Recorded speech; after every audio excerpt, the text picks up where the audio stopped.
Well, the man himself, Western Bulldogs Premiership captain Easton Woods, joins us now. So, Easton, you'd be seeing this up close. Can you give us a sense of just how big a problem this is amongst players? Look, we're finding with our young players, and just with the accessibility to funds, young players get drafted and all of a sudden they have an income.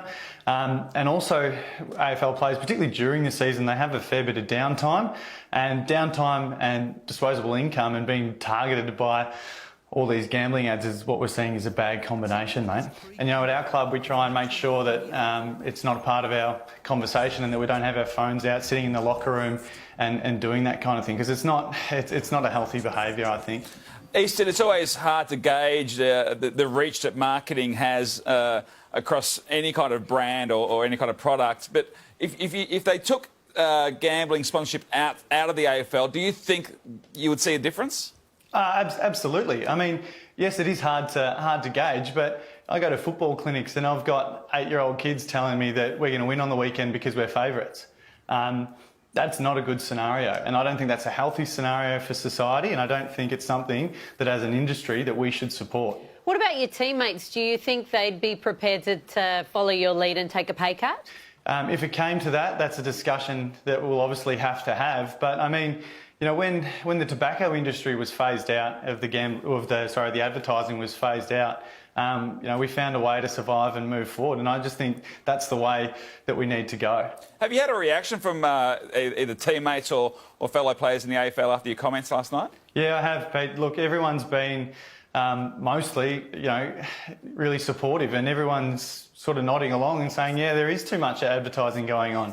Easton, is this something that players talk about?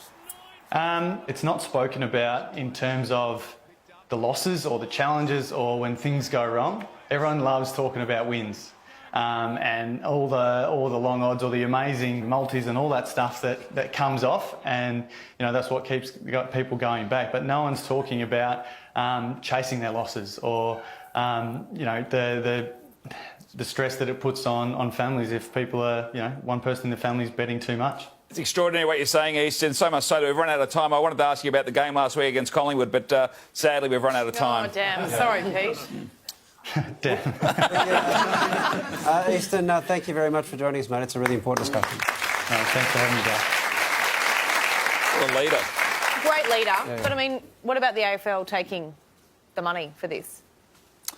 I reckon I've changed my mind over the years. I think for a while I was like, people can make their own choices about gambling or not gambling, but when you see the figures, when you see the what it does to families, it's a bigger issue than I probably ever thought it was. Well, and when you see how helpless people are in the midst of it. Yeah. I was frightened once, because I don't gamble, so I don't have that personal experience, but I spoke to an AFL footballer, a former AFL footballer, who's a triple premiership player, right? This is not someone who hasn't done anything in the game, and he had massive gambling problems through his career and afterwards. And I asked him in a public forum, I said, would you trade in your premierships not to have had that gambling problem? And he said, in a heartbeat. Wow. 3 premierships, he would trade like that. That shows you the depth of what we're dealing with. Yeah. Absolutely. Really serious. Yeah.